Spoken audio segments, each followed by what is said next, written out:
बेहद दुखद ये खबर है। कॉमेडी किंग राजू श्रीवास्तव नहीं रहे। राजू श्रीवास्तव के निधन की इस वक्त बड़ी खबर सामने आ रही है। आपको बता दें, लंबे वक्त से राजू श्रीवास्तव बीमार थे, अस्पताल में भर्ती थे। हम सीधे रुख करते हैं, मेरे साथ मेरे सहयोगी विकास बतौरिया मौजूद हैं और अपडेट्स के साथ। विकास, क्या जानकारी मिल रही है? किस समय निधन हुआ है राजू श्रीवास्तव का? देखिए रोमाना, बेहद बुरी खबर है। दुनिया को हंसाने वाले, खिलखिलाने वाले, किसी भी लम्हे में उनको मुस्कुराने पर मजबूर कर देने वाले पिछले 2 दशक के कॉमेडी के बादशाह राजू श्रीवास्तव का आपसे कुछ देर पहले, तकरीबन 20-25 मिनट पहले उनका निधन हो गया है। वो 10 अगस्त को साउथ दिल्ली के जिम में जब वर्कआउट कर रहे थे, ट्रेडमिल पर दौड़ रहे थे, उस वक्त उनको हार्ट अटैक हुआ था, दिल का दौरा पड़ा था। इसके बाद उनको उनके दोस्तों ने और सहयोगियों ने दिल्ली के एम्स अस्पताल में भर्ती किया था, जहां पर उनको कुछ दिनों पहले ब्रेन डेड भी घोषित कर दिया गया था। लेकिन उसके बावजूद परिवारजनों को, डॉक्टरों को एक उम्मीद की किरण दिखती थी कि शायद राजू वापस लौट आएंगे, वो जिस वेजिटेबल स्टेज में है उससे वापस आ जाएंगे। चिकित्सा भाषा में इस स्थिति को वेजी स्टेज कहा जाता है। लेकिन अब से कुछ देर पहले ये खबर हमें एम्स के सूत्रों ने दी है कि राजू श्रीवास्तव का निधन हो गया है। वो दूसरी मंजिल पर सीसीयू वार्ड में एडमिट थे। पिछले 1 महीने से लगातार डॉक्टर्स का पैनल उनकी निगरानी कर रहा था, लगातार उनके स्वास्थ्य की पर नजर रखे हुए था। लेकिन करीब 20 मिनट पहले राजू श्रीवास्तव का निधन हो गया। मैं आपके पास लौटूंगी, हम सीधे रुख करते हैं। इस वक्त हमारे साथ हमारे सहयोगी रविकांत मौजूद हैं। रविकांत से जानते हैं और डिटेल्स क्या मिल रही है। रविकांत, 10 अगस्त को तबीयत बिगड़ी थी जिम में जब एक्सरसाइज कर रहे थे राजू श्रीवास्तव, और उसके बाद से एम्स अस्पताल में भर्ती। वहीं पर आखिरी सांस ली राजू श्रीवास्तव ने आज 10 बजे के करीब। जी, 10 बजे आखिरी सांस ली राजू श्रीवास्तव ने। 10 अगस्त से ही, यानी करीब 41 दिन हो गए थे उनको होश नहीं आया था। जब से वो एडमिट हुए थे, वो बेहोश एडमिट हुए थे, और उसके बाद से उनको एक बार से होश नहीं आया था। उनका जो MRI हुआ था, उसमें सर के ऊपर का जो हिस्सा है वो डॉक्टरों ने बताया था कि वो जल गया जैसी स्थिति में आ गया था, क्योंकि ऑक्सीजन नहीं मिल पाई थी। करीब 25 मिनट तक ऑक्सीजन नहीं मिल पाई थी, जिसके कारण जो सेल्स हैं वो डेड होने की ओर हो गई थी। लेकिन डॉक्टरों ने परिवार वालों को ये दिलासा दिया था कि हम ऑक्सीजन की सप्लाई लगातार जारी रखेंगे। दुनिया में कहीं भी इसका कोई इलाज नहीं है, कोई दवाई नहीं दी जा सकती है। सिर्फ ऑक्सीजन से अगर वो जो सेल्स हैं वो अपने से पनप जाएं तो अपने आप को रिजेनरेट कर लेंगी। इस इंतजार में, लेकिन इसमें समय बहुत लगेगा। तो परिवार को लगातार ये उम्मीद बनी हुई थी कि शायद ऐसा कोई करिश्मा हो जाए। लगातार वेंटिलेटर पर थे। बीच बीच में उनका कभी कोई शरीर में कोई हरकत होती थी, हाथ हिलता था, तो परिवार को बहुत उम्मीद जगती थी। हालांकि डॉक्टरों से हमारी बात हुई, उनका कहना है कि जब तक आंख का रेटिना न हिलता तब तक सब कुछ मीनिंगलेस था। यानी 41 दिन से राजू श्रीवास्तव लगातार बेहोश थे, कोमा जैसी स्थिति में थे।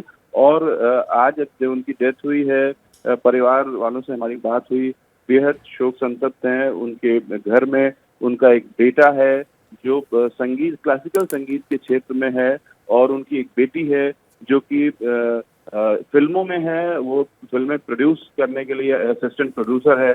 उनका एक भतीजा है जो कि डायरेक्टर है, फिल्म डायरेक्टर है। उसकी कुछ फीचर फिल्में भी आई हैं। तो इस तरीके से भरा पूरा परिवार है उनका। उनकी पत्नी भी वहीं लगातार इतने दिनों से थी। पूरा परिवार जो है वो मुंबई छोड़ करके और लगातार एम्स में ही मौजूद था। राजू श्रीवास्तव की जो तबीयत थी, आपको याद होगा कि एबीपी न्यूज ने करीब 1 महीने पहले ही ये खबर दी थी दर्शकों को कि डॉक्टरों ने उनको जवाब दे दिया था। करीब 1 महीने पहले ही डॉक्टरों ने जवाब दे दिया था।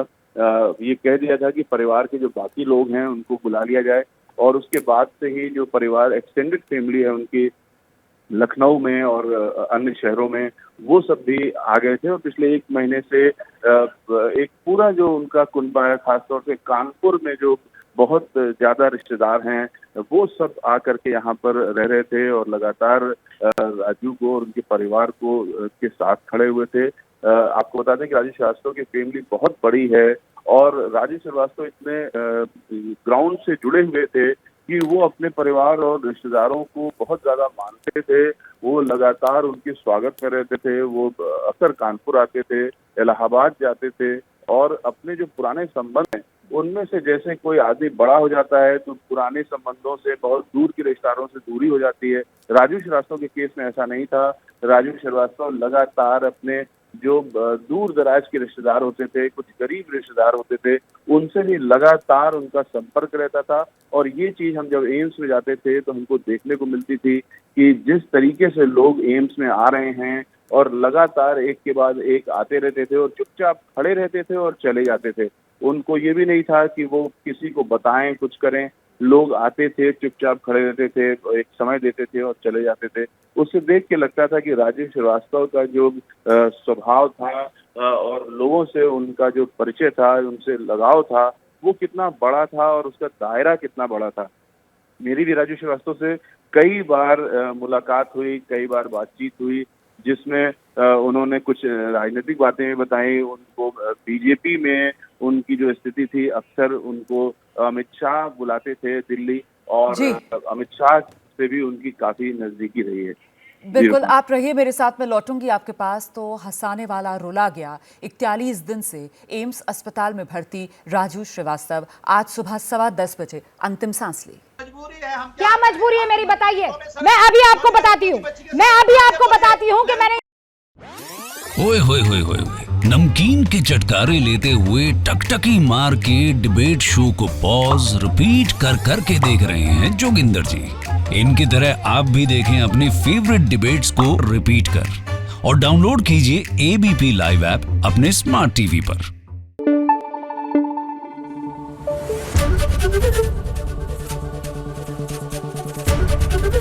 एबीपी न्यूज आपको रखे आगे।